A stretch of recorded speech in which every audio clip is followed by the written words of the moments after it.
dos homens e filhos dos homens, para ver se há quem entenda, para ver se há quem o busque. A gente precisa entender que Deus está a procurar os verdadeiros adoradores. A gente precisa entender que Deus é Deus. Ele não precisa de nada, mas sendo Deus em sua majestade, Ele procura aqueles que o adoram em verdade e em espírito. Como vamos adorar a Deus? No culto. Quando diz a palavra de Deus, rogo-vos, pois, irmãos, pelas misericórdias de Deus, que vós apresenteis o vosso corpo por sacrifício vivo, santo e agradável. Por quê? Porque o livro de 1 Pedro diz, sede santos porque eu sou santo. Deus é santo. E a sua santidade inunda o nosso ser e nos transforma. 2 Coríntios 3,18, somos transformados de glória em glória por meio da ação do Espírito Santo, através da leitura da palavra, através da meditação na palavra de Deus. E o que seria o culto racional a Deus? Já faz algum tempo que eu venho falando na Escola de Sabedoria, eu venho falando aqui nos estudos da segunda, sobre o culto a Deus, o verdadeiro culto a Deus. A gente precisa ler o versículo 1 de Romanos 12 e entender o que está escrito. Rogo-vos, pois, irmãos, que apresenteis o vosso corpo por sacrifício vivo, santo e agradável a Deus. Como que eu vou fazer isso, Jonathan? Como que eu consigo fazer isso? Buscando a Deus, se achegando a Deus. E aí a gente chega no versículo 2 e diz, e não vos conformeis com este século, mas transformai-vos pela renovação da vossa mente. A vossa mente, a nossa mentalidade precisa ser mudada, precisa ser transformada. E a partir do momento que a nossa mentalidade for transformada, Deus se apresenta a nós numa forma boa, agradável e perfeita, nos revelando a sua vontade. Porque o que seria o culto? O que seria o culto racional? Porque muitas vezes a gente entende a expressão errada, né? Vamos no culto hoje, vamos no culto hoje, hoje tem culto disso, hoje tem culto daquilo. Irmãos, o culto é para Deus. E o que seria o culto? O culto é a expressão maior e mais profunda do nosso ser, do nosso relacionamento com Deus. Conhecer o estilo de cada culto é considerá-lo como um veículo capaz de conduzir o meu sentimento direto ao coração de Deus, de forma que eu atraia a atenção dele para a minha vida, de forma que a minha oração seja respondida, de forma que a minha oração seja ouvida, porque a Bíblia diz que os ouvidos de Deus não estão agravados para que não possa nos ouvir. Mas muitas vezes nós conversamos com pessoas e elas nos falam assim, parece que a minha oração não passou do teto. Parece que a minha oração não fluiu, parece que me deu um branco na hora de falar com Deus. E nós precisamos entender que o culto ele acontece em vários estágios. O culto ele acontece no momento da oração, no momento do louvor, no momento da palavra. E eu preciso entender que se o culto é louvor e adoração, então precisamos cantar com entendimento, para que seja edificada a nossa alma, para proclamar e motivar, curar, para restaurar a esperança de alguma pessoa perdida que se encontra naquele lugar. Porque eu e você atraímos a presença de Deus. Sabe aquele louvor, não sei se a terra subiu, não sei se o céu desceu, eu não entendo o que acontece, mas eu sei que aqui, este lugar, esta casa de oração, está cheia da glória de Deus. Pois é, por não compreendermos o que aconteceu, se foi o céu que desceu, se foi a igreja que subiu, mas uma coisa nós temos noção, de que Deus se faz presente ali. Nós precisamos entender também que se o culto tem um tom mais fogo, mais avivado, então manifestaremos a nossa alegria e a nossa verdadeira atitude como adoradores. E então encontramos o Evangelho de João, capítulo 4, versículo 23, que Deus procura os verdadeiros adoradores que o adorem em espírito e em verdade. Mas o livro de Romanos, capítulo 12, no versículo 2, diz para nós que nós precisamos transformar a nossa forma de pensar, porque tem que ter entendimento. Eu preciso compreender o que estou fazendo. Eu preciso compreender o que estou fazendo a tal ponto que eu simplesmente louvo a Deus, não me importando com quem está perto. Para mim não vai me interessar se o meu irmão do lado direito ou do lado esquerdo vai achar que eu estou afinado ou desafinado. Se ele vai perceber se eu sei a letra ou não. Porque o meu culto é para Deus, não é para os meus irmãos. Os meus irmãos, juntamente comigo, em união, como diz o salmista Davi, devem simplesmente se entregar a Deus de uma forma por inteiro, cultuando a Deus em sua majestade, em seu poderio, em sua autoridade de Deus sobre nossas vidas. Nós precisamos compreender que se Jesus é Senhor, devemos respeitá-lo como Senhor. O livro de Malaquias, capítulo 1, versículo 6, Deus fala assim: se eu sou o Senhor, onde está o respeito para comigo? Se eu sou o Pai, onde está o amor para comigo, de vós como filhos? De eu, Senhor, vós como servos? Nós precisamos compreender que se o culto priorizar a pregação, enfatizar o ensino da palavra, a exortação, devemos entender que é um culto didático, pedagógico, e então procuremos nos enquadrar nesse perfil, dedicando total atenção à palavra de Deus, porque a pregação da palavra alimenta a nossa fé.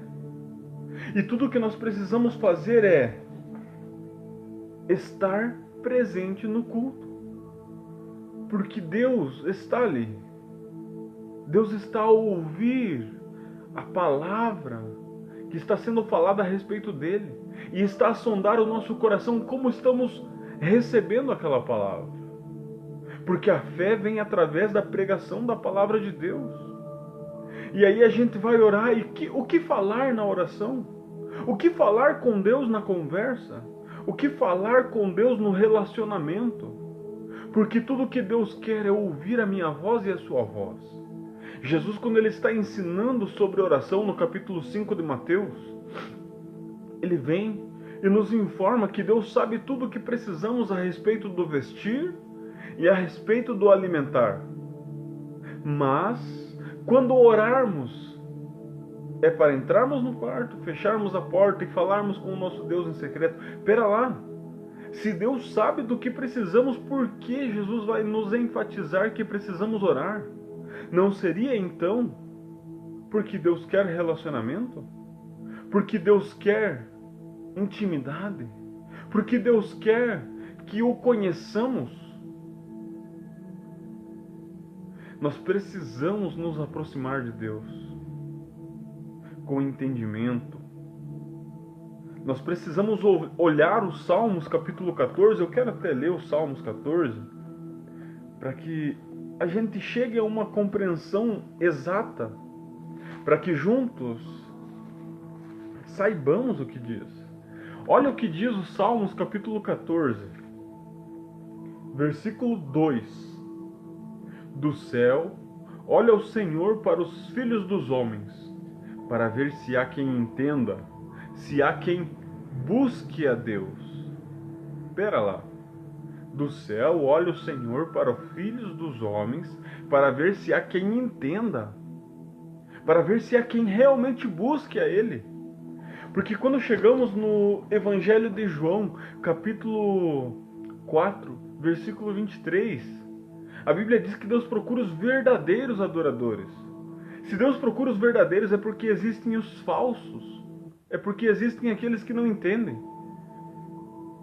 Se Deus olha para ver se há quem entenda, é porque existe alguém que está fazendo algo, porque está no ritmo, porque está naquele processo acelerado de que tem que fazer, mas não é que tem que fazer. Para mim é um prazer fazer. E tudo por quê? Porque a palavra de Deus, a hora que o apóstolo Paulo vai falar sobre adoração, ele diz para nós assim em Romanos 11, 33. Muita gente diz assim: me explique como é Deus, fale para mim sobre Deus, me explique isso. Não tem como explicar. Se eu conseguir explicar Deus, Deus não é Deus. Como poderia a criatura explicar o Criador? Mas aí a gente chega empolgado falando de adoração, querendo contemplar a majestade, o poder de Deus, querendo falar da grandeza de Deus. E como expressar isso? Aí o apóstolo Paulo, em Romanos, capítulo 11, versículo 33, nos orienta da seguinte forma: e podemos fazer disso um canto e dizer: ó profundidade das riquezas, tanto da sabedoria como da ciência de Deus! Quão insondáveis são os seus juízos e quão inescrutáveis são os seus caminhos! Que palavra, né? Que palavra maravilhosa! Que palavra bela! E do que precisamos entender então? Precisamos compreender o quê? Precisamos entender que, a respeito da palavra de Deus, Jesus em João, capítulo 6, versículo 63, antes daquela, sabe aquela palavrinha que acontece lá, que os discípulos vão se dispersando, e Jesus pergunta assim para os 12 apóstolos, os 12 discípulos: querem porventura ir vós também? E a Bíblia diz que Pedro levanta e fala: para onde iremos nós, se só tu tens palavras de vida eterna? Um pouquinho antes disso, um pouquinho antes de todo esse contexto, no versículo 63, Jesus diz assim: a minha palavra é espírito e vida. O que isso quer dizer? Isso quer dizer que a palavra de Deus é espírito e vida. Isso quer dizer que quando lemos a palavra de Deus, que quando ouvimos a palavra de Deus, que quando ouvimos a pregação da palavra de Deus, é possível entender o que o Espírito Santo quer nos dizer, quer dizer ao nosso coração através da mensagem. Isso quer dizer que é possível sentir a presença do Espírito Santo através de uma palavra, através de uma mensagem. E como isso acontece? Acontece porque o espírito do homem, o homem é corpo, alma e espírito. O espírito do homem fornece o ponto de partida para contato com Deus. Porque Romanos capítulo 8, versículo 16, se eu não me engano, diz que o Espírito Santo fala no espírito do homem que somos filhos de Deus. O próprio Espírito Santo testifica no espírito do homem que somos filhos de Deus. O Espírito de Deus nos dá entendimento da verdade que nos salva. O Espírito de Deus traz compreensão desta palavra. Por isso Jesus fala: a minha palavra é espírito e vida. Logo, eu meditando na palavra, quando eu chego em Romanos capítulo 12, onde a gente iniciou, no versículo 2, que fala: e não vos conformeis com este século, mas transformai-vos pela renovação da vossa mente, quer dizer que a hora que eu der ouvidos ao Espírito Santo, o Espírito cujo hoje eu posso clamar: Abba, Pai. Espírito cujo qual, a hora que ele começa a falar comigo, eu posso clamar: Abba, Pai. Este Espírito me dará entendimento da palavra da verdade, me fará compreender esta palavra que salva. E as palavras de Jesus, elas comunicam vida para quem crê e almeja lhe obedecer. Ah, mas aonde é que está escrito? Em João capítulo 15, versículo 7. Se permanecerdes vós em minhas palavras, e as minhas palavras permanecerem em vós, pedireis o que quiseres, e vos será feito. Mas desde que eu permaneça na palavra, e a palavra permaneça em mim. Porque quando Jesus fala: a minha palavra é espírito e vida, através desta palavra, através da Escritura Sagrada, eu posso compreender o que o Espírito quer me dizer, porque o Espírito é o meio comunicativo que me traz o entendimento da vontade de Deus. Romanos capítulo 8, versículo 16 diz: o próprio Espírito testifica no interior do homem que somos filhos de Deus, cujo Espírito que recebemos, podemos hoje clamar: Abba, Pai. E então, quando meditamos na palavra e transformamos a nossa mente, como diz Romanos 12:2, quando causamos essa transformação, este impacto, e solicitamos auxílio de Deus, pedimos, nos recorremos a Deus e dizemos que precisamos ser transformados, é este mesmo Espírito que em 2 Coríntios, capítulo 3, versículo 18, diz que nos transforma de glória em glória. E ao ocorrer esta transformação, Deus se revela a nós, mostrando a sua vontade, que é boa, agradável e perfeita. E muitas vezes a gente fica, mas como que eu vou descobrir a vontade de Deus para minha vida? Como que eu vou entender a vontade de Deus para minha vida? Só é preciso a gente ler a palavra. Só é preciso a gente compreender que é melhor dar ouvidos ao Espírito de Deus, que nos comunica a vida que Jesus nos ensina. Só é preciso a gente entender que só é discípulo de verdade de Cristo quem é trazido pelo Pai. Está lá em João, capítulo 6, versículo 44.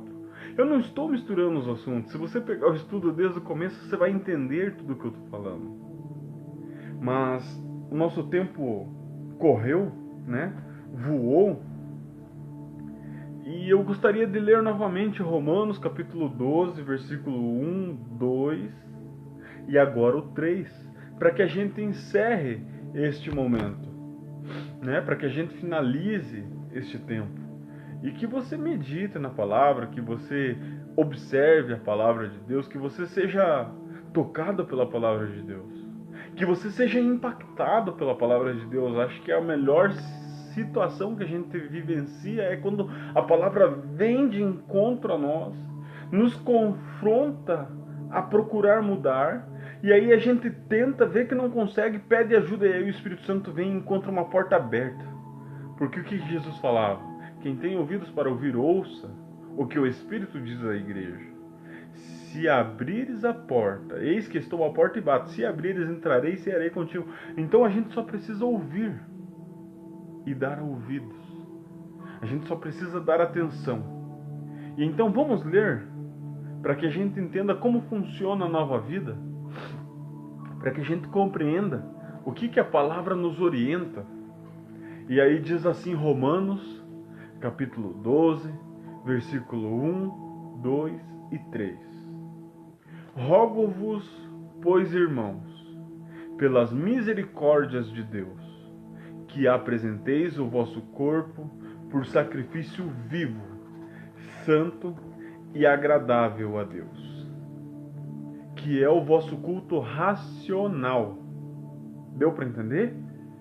Então, que nós apresentemos o nosso corpo por sacrifício vivo, santo e agradável, que é o culto racional, que é um culto com entendimento, que é um culto que eu sei o que estou fazendo, que é um culto que eu estou fazendo ali, que eu estou cultuando porque quero, porque sinto prazer em cultuar. Versículo 2. E não vos conformeis com este século, mas transformai-vos pela renovação da vossa mente, porque amarás o Senhor teu Deus com todo o teu coração, com toda a tua força e com todo o teu entendimento. Então precisa ocorrer transformação na minha forma de pensar. Eu já dei um estudo aqui nas segundas-feiras sobre o que pensar. A Bíblia ensina no que pensar. A Bíblia ensina uma lista de coisas no que pensar. Porque nós devemos pensar em coisas que sejam edificantes, que sejam santas e que sejam agradáveis a Deus. E não pense que a palavra de Deus nos ensinaria que devemos pensar em coisas que sejam santas, agradáveis e boas, e não nos ensinaria o que seriam elas. Então eu preciso transformar minha forma de pensar para que eu entenda a vontade de Deus, que vem em 3 aspectos também, que vem da forma boa, agradável e perfeita. Versículo 2 de Romanos 12. E então o versículo 3, para a gente entender como viver. Porque assim, porque pela graça que nos foi dada, digo a cada um dentre vós, que não pense de si mesmo além do que convém. Antes, pense com moderação, segundo a medida de fé que Deus repartiu a cada um de vós. Então, o que a gente precisa entender? Que devemos cultuar a Deus com o coração e com o entendimento. Devemos desejar estar ali. Por quê? Porque todos pecaram, destituídos estão e carecem da glória de Deus. Romanos capítulo 3, versículo 23. Mas como é, Jonathan, só para mim me relembrar, como que é o culto, o que é o culto, o que é cultuar a Deus? Marque, escreva aí no papelzinho. O culto é a expressão do que há de mais profundo no nosso ser. Lembra? Transformação, daquela palavrinha metamorfose. Eu trazer de dentro para fora uma expressão que me está sendo ensinada. Quem que está me ensinando? O Espírito Santo. 2 Coríntios capítulo 3, versículo 18. Somos transformados de glória em glória. O que seria então o culto? O culto é o veículo que conduz eu e você a um encontro pessoal e íntimo com Deus. Amém? Eu espero profundamente que tenha dado para entender. Eu espero de verdade que dê para você aproveitar pelo menos uma palavrinha, que pelo menos os versículos que eu li, que sejam de grande proveito para a tua vida.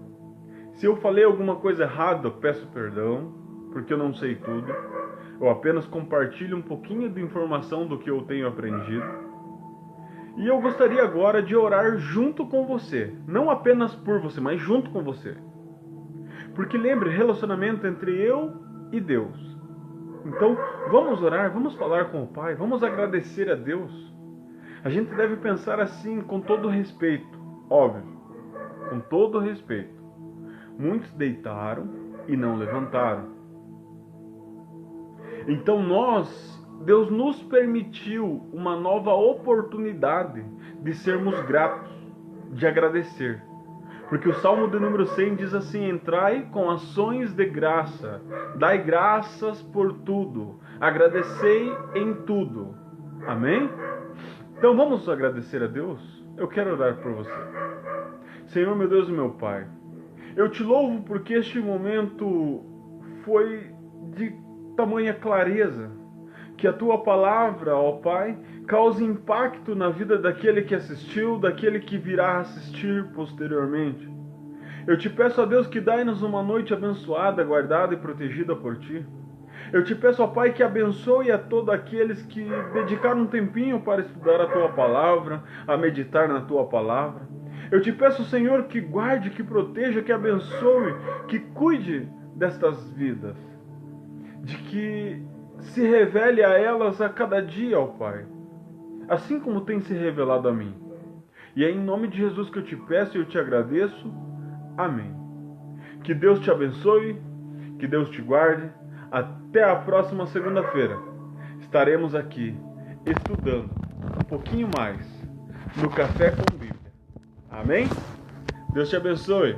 Até. Fui!